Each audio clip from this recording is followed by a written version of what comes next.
지금 교수님이 저를 너무 반가워하는 거 맞죠? 제가 너무 좋아하는 교수님이에요. 정말 제가 민법계 가지고 굉장히 고민이 많았는데 교수님 덕분에 알았습니다.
여기 김은주 씨는 9대1의 경쟁률을 뚫고 오셨는데 꽃꽂이에 또 대가신 프로세요. 여기 잠깐 투샷. 우리 언니 잠깐 오셔서 투샷 여기 올라오셔서 투샷 쓰리샷 말고 잠깐 은주 씨 잠깐 쓰리샷 찍고 저도 잠깐만 저도 한번.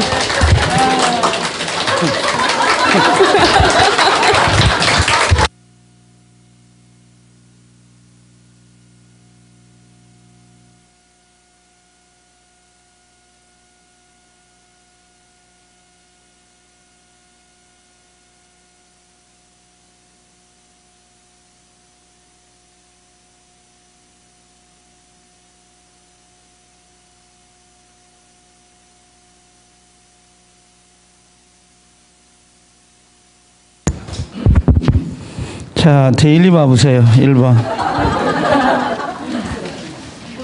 뭐 월요일부터 지금까지 다 해왔을 거 아니에요. 행사를. 그러지 않았어요? 어제부터 하는 거예요? 왜? 오늘부터 하는 거 아닌가? 그래요? 네, 이게 감사하게 받겠습니다. 많이 는 거죠? 여기는 롯데백화점이 가깝다고 롯데백화점을 주셨네요. 다른 학원은 다 신세계던데. 해년마다 이게 돌아오긴 하는데 올해는 또 유난히 2년이 돼가지고 여기까지 와서 만나서 주긴 합니다. 할 말이 별로 없는데 해라고 하는 눈빛인데 안 해도 돼요? 70년대, 80년대는 똑똑한 애가 태어나고 머리가 좋은 애가 태어나요. 공부는 인자가 있더라고요. 진짜 공부는 인자가 있는 것 같아요. 유전적으로 잘하는 인자가 있습니다. 또 못하는 인자가 있고, 근데 부모들은 별로 그거 생각 안 쳐. 못하는 인자도 학원을 보내면 잘하면 성공할 수 있다고 생각을 해서 보내지만 거의 그런 거 없어요. 여러분들 자제분들도 공부하기 싫은 애는 공부 안 시켜도 돼요. 70년대, 80년대, 90년대는 머리만 좋으면 성공하는 케이스였는데 어느 날 갑자기 이게 바뀌었어요. 2000년 들어오면서 지금은 공부가 잘해서 좋은 데를 나와도 큰 의미가 없습니다. 이미 태어나면서 그 인생이 정해져 있어 버렸어요. 누구나가. 그래서 공부를 잘하는 인자, 못하는 인자 상관없이 똑같이 됐는데 부모님 덕이 더 커져 버렸더라고요. 이게 거의 대부분들이. 앞으로는 대학이라는 게 의미 자체가 없어져 버릴 겁니다. 거의. 앞으로 한 10년이면 서울대 나와도 백수가 되는 시대가 됐으니까 지금은. 근데 앞으로는 자기가 좋아하는 걸 더 잘해야 되는데 여러분들은 중개사가 더 관심 있고 또 경제적으로 또 뭔가 연결이 될 수 있다고 생각해서 여기 와 있는데 중개사 시험은 절대평가이기 때문에 실제는 공부를 잘한다 못한다 큰 의미는 없어요. 그건 그냥 24개만 맞으면 충분히 합격할 수 있는 시험이기 되기 때문에 나는 고등학교도 공부 못했는데 아무 의미 없어요. 제가 대학만 4개를 다녀봤거든요. 학부를. 네이밍을 당해보고 석사 마치고 박사 3학기 마치다가 그만뒀는데 전공 자체가 원래 형사소송법이에요. 원래 전공은 형사소송을 하다가 로스쿨 만들어지면서 이제 그만두고 여기 시간 강사도 한 3년 했죠. 제가 대학에서. 지금은 많이 후회하는 게 대학에 남았다라는 게 가장 좋았지 않을까 생각을 많이 해요. 대학에 남아가지고 계속 갔으면 전문대라도 지금 말하면 대학 교수 돼서 그냥 남아있지 않았을까 그 생각을 많이 하거든요. 근데 학원에 오니까 돈은 벌더라고요. 돈은 벌었어요. 시간 강사할 때 많이 해봐요. 뭐 한 240만 원 벌었는데 여기 오니까 좀 낫더라고요. 이게. 그건 좀 있었는데 지금도 가끔 우리 담임 그 주임 교수 만나보고 그러지만 뭐 그때 후회하지 않아 이렇게 이야기하지만 조금은 후회해요 이렇게 이야기를 하죠. 자, 뭐 이게 학원이라고 해서 뭐 스승의 날에 큰 의미는 없지만 그래도 이게 십시일반 이렇게 모아가지고 준다는 게 쉽지는 않습니다. 이게. 나중에 꼭 이거 하시고 나중에 졸업할 때도 똑같아요. 졸업하시고 나가시면 합격자 모임이 되잖아요. 그럼 남아있는 선생들이 있을 거예요. 그러면 양발 한 짝이라도 하나 사주면 더 감사할 거예요. 그 얼마 안 되는 거. 그러니까 형식치레가 아니고 정식으로 마음에 이루어나는 거 그게 좋을 것 같아요. 나중에 혹시 알겠죠? 제가 뭐 받을 일은 없을 건데 자꾸지간 그렇다 이 말이에요. 자, 감사해요, 너무. 이거 야간반에 내가 들고 있어야 되니까 이거 놔둘 텐데 가져가지 마요.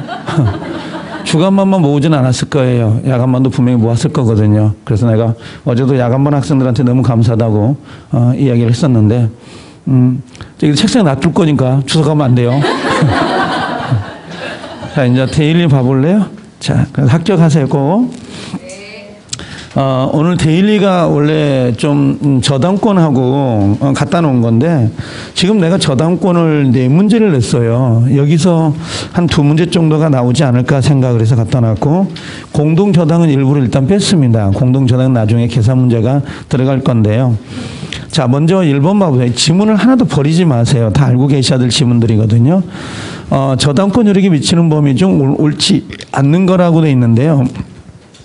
옳은 거 옳지 않는 걸 찾을 때 항상 여기 이렇게 X를 치는 걸 버릇을 잊으면 안 돼요. 이걸 놓치거든요. 나중에 가면.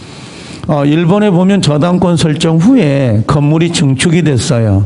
그럼 저당을 잡을 때 건물이 없었거든요. 그럼 여러분들 머릿속에는 일괄경매를 생각하셔야 돼요. 일단 저당을 잡은 후에 건물이 증축이 됐고 기존 저당 목적 건물에 부합된 경우에 그 부합된 부분에도 저당권 효력이 미친다라고 되어 있습니다. 원래 기존 건물이 있었는데 증축이 됐네요. 그럼 증축 부분은 부합이 된 거죠. 한 몸뚱아리가 된 거예요. 그럼 당연히 저당권 효력이 미쳐야 돼, 안 미쳐야 돼요? 미쳐야 되죠. 그럼 이 증축 부분은 부합물이에요. 이 증축 부분 밑에다가 혹시 기억나요? 감정평가를 받지 아니하더라도 했던 거 기억나요? 네, 감정평가를 받지 않더라도 저당권 효력이 미친다 그랬습니다. 감정평가를 받지 않았다 하더라도 저당권 효력이 미친다. 이렇게 정리하고 2항에 타인이 저당 목적물 상용에 제공한 물건에 대해서는 저당권 효력이 미치지 않는다라고 했는데요. 여기가 타인이라고 돼 있죠. 그래서 혹시 이 표현이 타인 물건 이렇게 나오거나 아니면 이게 제3자 겁니다. 제3자 소유 이렇게 나오거나 아니면 정당한 권원이 있다 이렇게 나올 때가 있어요. 그럼 요거 미쳐야 안 미쳐요? 요거 미치지 않는다 이렇게 아셔야 돼요. 아셨죠? 그래서 타인 물건 제3자 소유 정당한 권원이 있다면 미치지 않는다 이렇게 정리를 하셔야 되고요. 그 다음에 3번째 건물에 대한 저당권 효력은 그 건물 소유를 목적으로 하는 지상권 밑에다가 임차권도 하나 쓰세요. 이걸 우리가 종된 권리라 그래요. 종된 권리에 미친다 그랬습니다. 그래서 건물에 대한 저당권 효력은 그 토지 소유를 목적으로 하는 지상권. 그럼 여기가 갑이고 여기다 을이라는 사람이 지상권을 가지고 있거나 이렇게 임차권을 가지고 있어요. 그리고 이렇게 건물이 올라갔어요. 이런 식으로. 그럼 이 건물은 을 거일 거 아니에요. 그리고 여기다 저당을 잡았는데 요게 경매로 넘어가서 이렇게 병으로 넘어오고 그다음에 토지는 그대로 와야 되겠죠. 이렇게 왔는데 남의 토지 위에다가 건물을 소유하려면 당연히 요 건물 소유를 목적으로 하는 요 지상권 임차권도 넘어가야 돼, 안 넘어가야 돼요? 예, 넘어가야 돼요. 이런 식으로 넘어가야 이 건물이 존재할 수가 있거든요.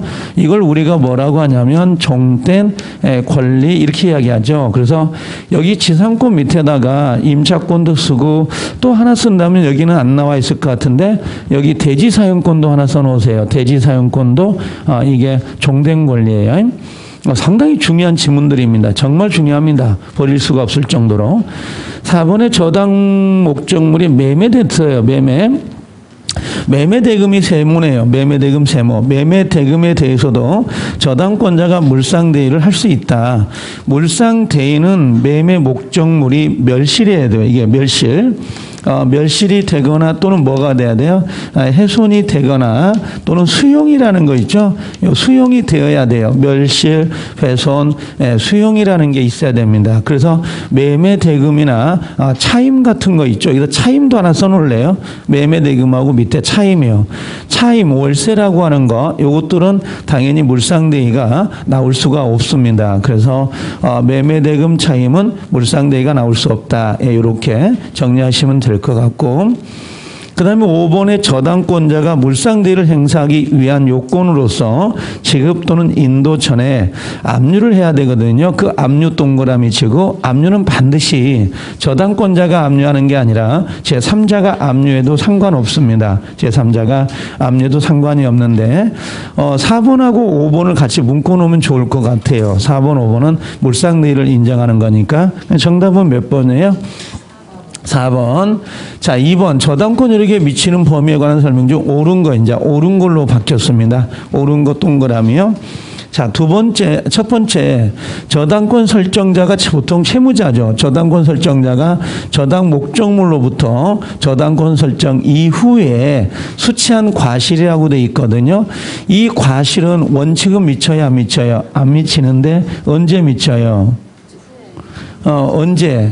예, 저당권 설정 이후가 아니라 목적물을 압류한 이후예요. 목적물을 압류한 이후. 그러니까 예를 들면 집이 있는데 여기가 지금 월세가 나와요. 차임이 나오는데 자, 내가 A 은행에서 지금 저당을 잡았어요. 언제 잡았냐면 1월 1일부터 저당을 잡아가지고 12월 31일까지 내가 그 돈을 쓰고 이 이후에 돈을 주겠다 그랬어요. 그럼 여기가 변제 날짜가 도래하는 거잖아요. 여기가. 그죠?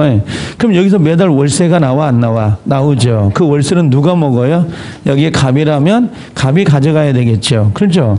그럼 저당권 설정은 언제 한 거예요? 저당권 설정은 언제 한 거냐고? 1월 1일. 여기가 저당권 설정이잖아요, 지금. 그러면 저당권 설정 이후부터 발생된 과실을 은행이 가져가면 안 되지. 그렇죠? 여기는 갑이 가져야 되고 채무자가. 그러고 나서 여기서 돈을 갚아야 되는데 안 갚았단 말이에요. 그럼 압류해야 안 해요?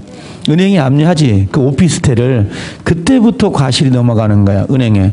그럼 저당을 설정한 이후부터 과실에 영향을 미치는 게 아니라 변제를 안 해가지고 변제를 안 해서 목적물을 뭐 했을 때 압류한 이후부터 미쳐야 되죠. 그래서 목적물 압류 이후부터 미치는 것이지 여기처럼 저당권을 설정할 때부터 미친다 그러면 안 돼요. 저당권을 설정할 때부터 미치는 게 아니라 압류할 때부터 미친다는 거 요걸 하나 체크하셔야 돼요.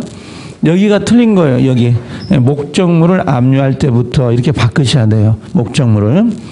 그 다음에 2항에 건물의 중축 부분이 기존 건물에 부합이 됐네. 증축 동그라미, 부합 동그라미. 기존 건물과 분리해서는 별개의 독립물로서 효용을 갖지 못한다 하더라도 자, 끊고요. 기존 건물에 대한 저당권 경매 절차에서 증축 부분이 경매 목적물 여기 동그라미 평가되지 않았다 하더라도 여기 동그라미 이게 중요해요. 평가되지 않았다 하더라도 경락에는 동그라미 소유권을 취득한다 안 한다. 증축된 부분의 소유권을 취득하지 못한다라고 했습니다. 틀렸죠? 취득한다로 바꿔야 돼요. 부합이 포인트야. 쉽게 말하면 몸뚱아리가 가는데 그 왼팔 오른팔이 안 간다면 말이 안 되거든요. 예, 부합이 됐다는 건 한 몸뚱아리가 된 거야. 그럼 감정평가를 받지 않았다 하더라도 당연히 낙찰짝에 넘어가면 당연히 오른팔도 가야지. 몸뚱아리가 갔으니까 저당권 효력을 미쳐가지고 저당권 소유권을 취득할 수 있다 없다? 있다. 3번의 구분 건물의 전유 부분 동그라미. 전유 부분이 나오면 밑에가 분명히 대지 사용권이 나올 거예요. 그럼 대지 사용권은 저당권 효력이 미쳐야 안 미쳐요? 네, 미친다. 끝털이 대지 사용권까지 미치지 않는다 했으니까 틀리죠. 그럼 이 사람은 501호를 낙찰받았는데 만약에 대지 사용권이 영향이 없으면 날아다녀야 된다는 거잖아요. 그럼 말이 안 된단 말이에요. 그래서 당연히 대지 전유 부분 나오면 대지 사용권이 따라 나오게 있어요. 그래서 중간에 지문이 길어도 읽으면 안 돼요. 대지 사용권 끝을 보라는 거지. 이렇게. 그렇죠? 그럼 아까 증축됐잖아요. 증축 그럼 뭐예요? 저당권 효력이 미친다. 증축되면 감정평가사 평가를 받지 않아도 그게 나올 거예요. 그럼 미친다 그래야 되고. 그게 글자를 풀다 보면 이제 시험용에 가까워져야 된다고. 그리고 포인트가 있는 겁니다. 자, 그 다음에 4번에 건물에 대한 저당권이 실행됐어. 경매라고 하는 거죠. 경락인이 그 건물의 소유권을 취득하였다면 경락 후에 뭐라고 돼 있어요? 건물을 철거한다는 등의 특별한 사정이 없는 한 경락인은 그 건물 소유를 위한 법정 지상권도 등기 없이 당연히 취득한다. 여기 등기 없이도 동그라미, 취득한다 동그라미. 요건 지상권하고 연관이 된 거예요. 법정 지상권. 4번이 정답이 되는데, 자, 그럼 결국은 이 앞에 뭐라고 해요? 토지와 건물이 동일 소유자야 되고 또 건물이 있어야 된다. 언제? 저당권 설정할 당시에. 그게 있다는 전제예요. 여긴 저당권 파트이기 때문에 이미 그 베이스를 깔아놓고 물어보는 거야. 그럼 당연히 토지나 건물이 경매로 인하여 소유자가 달라지면 등기가 없더라도 법정 지상권을 취득하는 거예요. 등기가 없더라도. 이게 중요한 거고. 5번에 저당권 설정자가 저당권자 몰래 저당 목적물을 매각했습니다. 뭐 몰래 매각하더라도 그 매매 대금에 대해서 저당권 효력이 미쳐요, 안 미쳐요? 안 미치죠. 왜? 매매 대금은 물상대위가 나올 수가 없는 거니까. 그 매매 대금 차임은 물상대위가 안 나와요. 네, 지금 물상대위를 물어보는 거예요, 지금. 저당권 효력이 미치지 않는다. 그래서 틀렸죠. 그래서 4번인데 지금 1번 문제도 지문도 버릴 게 없고 2번 문제 지문도 버릴 게 없어요. 다 알아야 돼요. 정말 이건 나옵니다. 100% 나온다고 보셔야 돼요. 자, 세 번째, 이것도 상당히 중요하다 그랬죠. 하나 부동산에 설정된 저당권과 용익물권의 관계에 관한 설명 중 옳은 거, 옳지 않는 거, 옳지 않는 거 그랬습니다. 이런 식으로. 자, 그러면 어떻게 되냐. 지금 이렇게 되어 있는 거잖아요. 지금 여기가 저당권이 있고 여기가 저당권 후순위 A라는 사람, B라는 사람 여기에 만약에 지상권이 있을 수 있고 여기에 지상권이 있을 수 있는 거죠. 그러면 경매가 들어가면 말소기준 권리는 누가 돼요? A 저당권. 그렇죠? 그럼 이 지상권은 낙찰자에게 대항할 수 있다 없다? 있는 거고 A는 대항할 수 없다. 지금 그 내용들이거든요. 자, 그래서 옳지 않는 거. 자, 1번 저당권이 설정된 후 끊어야 되죠. 1번 저당권 설정됐어요. 그러고 나서 뭐야? 지상권이 설정됐고 그 이후에 뭐가 들어온 거야? 저당권. 그러면 여러분들은 이걸 그림을 그려야 돼요. 아, 1번 저당권, 여기 지상권, 여기 저당권. 그럼 여기가 말소 기준 권리는 애 죽는데 이렇게 생각해야 돼. 그럼 지상권은 소멸해야 안 해요? 당연히 소멸하죠. 이유가 뭐예요? 말소 기준 권리 이후에 지상권이 들어왔으니까.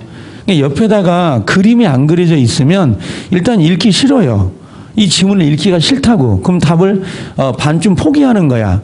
그럼 1번을 읽었는데 에이씨 읽기 싫어. 그럼 뭐야? 그냥 넘어가야 돼요. 다른 문제를 봐야 되는 거야. 이 문제를 갖고 질질 끌어봐야 뾰족한 수가 나오질 않습니다. 결국은 찍거든요. 그럼 1번 저당권 1번 그 다음에 지상권 그 다음에 2번 이렇게 해도 되잖아요. 1번 동그라미 그 다음에 지상권 그 다음에 2번. 근데 2번이 경매를 실행할 거란 말이야. 1번이 절대 실행 안 해요. 2번이에요. 이건 정해져 있어요. 문제를 많이 풀다 보면 그렇게 나온다는 걸 알아요. 그냥 이걸 외우는 게 아니라 그럼 1번이 경매를 시키는 걸 난 본 적이 없어요. 20년 동안. 2번이 항상 경매를 시켜요. 그럼 말소 기준 걸 누구라는 거예요? 그래도 1번이니까 중간에 있는 죽어야 안 죽어? 죽어야지 당연히. 자, 2번. 저당권이요. 전세권이 저당권보다 먼저네. 그럼 뭐야? 전세권, 그 다음에 뭐야? 저당권이네. 저당권 실행됐네. 이 전세권 죽어요, 살아요? 원래 살아야지. 근데 전세권자가 뭐라고 해서 기한의 이익을 포기하고 배당 요구. 그럼 선순위가 배당 요구를 해버렸네. 그럼 그림은 어떻게 되는 거야? 이렇게 전세권 나오고 저당권 나오는데 경매를 붙였다. 말소 기준 권리 얘 살아야지요. 근데 얘가 뭐 했어? 배당 요구했죠. 그럼 죽는 거지. 그건 내용이에요. 매각으로 소멸한다 그랬습니다. 옳지 않는 걸 찾으라겠죠? 그럼 정답은 1번이었나? 1번이 정답이었는가 보네? 예. 지문이 길어서 1번 갖다 놨나 보죠, 뭐. 자, 2번. 지상권 나왔죠? 그럼 지상권 동그라미. 그 다음에 뭐야? 저당권 동그라미. 저당권보다 먼저 설정됐다. 그럼 경매가 넘어가더라도 당연히 지상권은 죽어야 살아요. 살죠. 왜? 지금 물어보는 게 항상 말소 기준 권리 앞에 용익물권이잖아요. 그렇죠? 그 다음 4번에 전세권이 저당권보다 후에 설정됐어요. 그럼 저당권보다 후에 설정됐다. 그럼 이건 뭐야? 이렇게. 그렇죠? 여기가 저당권, 여기 뭐가 들어와? 전세권이 들어왔네. 말소 기준 권리 전세권. 그럼 원래 죽어야 되죠. 자, 죽는데 다른 것 같아. 전세권자가 목적물에 유익비를 지출했다 그랬네. 비용상환 청구권. 그럼 비용상환 청구권은 전세권이 저당권보다 영순위로 가져갑니다. 그렇죠? 기억나요? 그거 제3취득자의 비용 중 비용상환 청구권은 저당권자보다 영순위로 취득한다. 그래서 제가 3취득자는 그 비용 상황만 기억해라. 그 우리가 했잖아요. 경락인이 될 수 있다. 대의변제할 수 있다. 비용상환 청구권이 있다. 비용상환 청구권은 그 앞에 있는 저당권보다 영순위로 받는다. 이렇게 돼 있다고. 저번 주에 했어요. 눈빛이 변함이 없네요. 공부를 안 하는 거야, 그러면. 이게, 꼭, 다시 봐야 돼. 그것만 기억해라. 그 3취득자는 비용 상황만 봐라. 다른 건 안 나오니까. 제가 그랬다고요. 자, 그 다음에 5번에 지상권이 저당권보다 후에니까 뭐야? 저당권이 먼저 들어오고 다음에 뭐가 들어온 거예요? 지상권이 들어온 거죠. 그럼 지상권자는 저당권자보다 그 토지에 담보된 채권을 변제하고 저당권의 소멸을 청구할 수 있어요, 없어요? 있다. 그래서 정답은 1번이 정답이 되네요, 그냥. 근데 2번, 3번 있죠. 만약에 용익물권하고 저당권의 관계는 이걸 벗어나지 않습니다. 이게 다예요. 이건 전세권도 나올 수 있고 주택임대차 보호법도 그대로 쓸 수 있습니다. 그래서 요걸 하나 좀 이해하려고 노력을 하세요. 4번에 근저당권에 관한 설명 중 옳지 않는 거 그랬습니다. 정답은 몇 번이었어요? 정답은 4번에 정답 몇 번이죠? 3번이네. 자, 여기 3번 봐볼까요? 근저당권자가 피담보 채무의 불이행을 이유로 경매를 신청했어. 그럼 이 근저당권자의 피담보 채권은 언제 확정이 되는 거예요? 경매 신청 시. 그렇죠? 근데 여긴 경락되고 완납시라고 했으니까 틀린 거지. 만약에 이 지문이 옳게 바꾸려면 선순위가 있고 후순위가 있었다. 후순위 저당권자가 경매를 붙였을 때 선순위는 언제 확정돼요? 라고 할 때 그 경락대금 완납시가 되는 거예요. 근데 근저당권자가 경매를 신청하면 경매를 신청한 사람은 경매 신청 시 확정이 되거든요. 그래서 이 지문이 3번이 잘못된 거죠, 지금. 1번의 근저당권의 목적물이 양도된 후에 피담보 채무가 소멸된 경우 근저당권 설정자는 말소 청구할 수 있다 없다? 있다. 그래서 제가 요걸 써먹을 때 물청이냐 채청이냐 할 때 써먹어요. 이걸. 그래서 요게 집이 있고 을이 저당권자인데 요게 채무자죠. 채무자. 근데 이 집이 뭐야? 넘어간 거야. 병이라는 사람에게 매매가 돼서 소유자가 바뀌었어요. 저당권 따라 들어오죠. 이런 식으로. 근데 얘가 돈을 갚았단 말이에요. 변제를 했다. 그럼 변제를 하면 이 종전에 요 소유자였던 갑, 이 사람도 저당권을 말소 청구할 수 있냐고 물어본다 그랬어요. 청구할 수 있다 없다? 처음 보는 눈빛이에요. 우리가 물권법을 막 시작해서 등기 들어가면 등기 청구권이 물청이냐 채청이냐 물어볼 때가 있다 그랬어요. 그래서 말소 등기는 99%가 다 물청인데 유일하게 종전 소유자가 말소 등기 청구한다 그러면 채청이다. 이것만 하나 기억하라. 내가 꼭 합니다. 동영상 봐보세요. 그럼 얘가 말소 청구예요. 그러면 등기부상의 채무자가 요 갑으로 돼 있단 말이에요. 채무자가. 얘가. 그럼 변제를 했으니까 자기 이름이 있으니까 지워달라고 해야지. 나는 돈을 갚았으니까. 근데 얘는 소유자이 아니요. 아니요. 그러니까 뭘로 가는 거야? 채청으로 간다 이거지. 물청이 아니고 채청입니다. 그래요. 그래서 물권법을 막 시작하면 물권적 청구권을 하고 등기 들어가면 등기 성질을 분리할 때 물청인지 채청인지 구별할 때 이 말을 꼭 해요. 제가. 종전 소유자가 말소 청구하면 말소는 지상권, 말소 지역권, 말소 전세권, 말소 저당권, 말소는 전부 다 물청이에요. 물청인데 유일하게 요것만 채청이에요. 소유자가 아닌 자가 등기 청구하니까. 왜? 돈 갚았으니까. 등기 위에 채무자가 기재돼 있거든. 난 돈 채무자가 아니죠. 이제 돈을 갚았으니까. 그래서 얘는 물청이에요. 요건 채청이에요. 말소 청구할 수 있다. 요 1번은 1번 나름대로 시험에 나와버립니다. 다른 데서. 체크를 하셔야 되고. 2번 피담보 채무에 확정되는 근저당권 설정자의 근저당권 설정 계약이 해제가 돼서 동그라미 해지 권한은 근저당 부동산의 소유권을 취득한 3취득자도 원용할 수 있다. 3자도 원용이 뭐야? 주장할 수 있잖아. 너희들 해지했잖아. 너희들 계약했잖아. 하고 주장할 수 있다고요. 이렇게. 원용이라는 의미가 갖다 쓴다는 의미예요. 갖다 쓴다라고 하는 겁니다. 자, 세 번째, 근저당권자가 피담보 채무 불이행을 이유로 경매를 신청할 때는 매각 대금을 완납할 때 피담보 채권이 확정된다. 3번이 정답이었고, 맞죠? 4번, 근저당권의 피담보 채권이 확정되기 전에 동그라미, 전에 발생하는 원본 채권 동그라미. 원본 채권에 대해서 확정 후에 발생하는 이자 동그라미, 지연 손해금 동그라미는 당연히 포함돼야 안 돼요. 담보된다 안 된다? 담보된다. 그랬더니 4번이 상당히 어려운 지문이긴 해요. 이게 뭐냐면 그 기억날 거예요 아마. 이게 갑이라는 사람이 원래 우유 대리점을 했어요. 서울 우유하고 채권 최고액이 7억이었단 말이에요. 저번 주에. 근데 얘가 돈을 안 갚으니까 확정을 시켰어. 6억으로. 그럼 6억이 확정이 되면 지금 요건 6억을 바로 받는 게 아니죠. 서울 우유가. 왜 안 받아요? 확정을 해놓고도 이 우유 대리점이 경매로 넘어가야 돼요. 그럼 경매로 넘어갈 때까지 한 7개월 걸린단 말이야. 예를 들면 7개월이. 그럼 요 6억에 대한 요 지연 이자, 요거에 대한 이자가 있어요, 없어요? 있죠. 그건 받아야 돼, 안 받아야 돼? 받아야지. 그래서 확정 전에 발생한 원본 채권에 대한 이자나 그다음에 지연 손해금은 담보가 되고 확정한 이후에 새로운 채권, 이 확정 이후에 새로운 채권은 담보가 돼야 안 돼요? 안 돼요. 그래서 이걸 정할 때 확정 전에 원본 채권은 이자, 지연 이자가 담보된다 안 된다? 이건 담보가 된다. 이런 의미고요. 그 다음에 확정 이후, 확정 후에 여기가 뭐라고 하냐면 새로운 채권, 새로운 원본 채권 이렇게 나온단 말이에요. 단어가 갖다 놓고 보면 비교가 돼요. 두 개가. 그리고 이 새로운 원본 채권에 대해서는 담보가 돼야 안 돼요. 안 돼요. 채권 최고액 액수가 그 여분이 있어도 이건 담보가 안 되는 거예요. 그래서 이 두 개는 상당히 중요합니다. 이 질문은요. 확정 전에 이해하면 좋은데 이해가 안 되더라도 체크를 해놓고 넘어가셔야 돼요. 이건 상당히 그 근저당권에서는 충분히 나오는 지문들이기 때문에.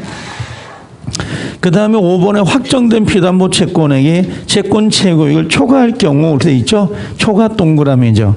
초과일 때 물상보증 동그라미, 물상보증 위에다가 3취득자도 써놓으세요. 물상보증인 3취득자는 얼마를 갚아야 되는 거야?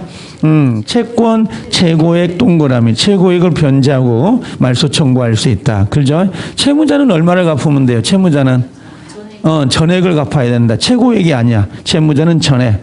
그 다음에 물상보증인하고 3취득자는 얼마를 채권 최고액만 변제하면 됩니다. 그래서 버릴 게 하나도 없어요. 꼭 기억하세요. 10월 30일까지는. 30일 넘으면 버려도 됩니다. 그 이유는요. 자, 집합건물 대지 사용권 옳지 않는가? 이건 가볍게 읽어주시면 될 것 같아요. 정답은 몇 번이었죠? 5번이었죠, 5번. 전유 부분 동그라미 대지 사용권에 미친다, 안 미친다? 미친다. 분리가 돼, 안 돼요? 분리 안 돼요. 항상 같이 따라다녀야 됩니다. 알겠죠? 이렇게 정리하면 될 것 같아요. 자, 오늘 여기까지 하고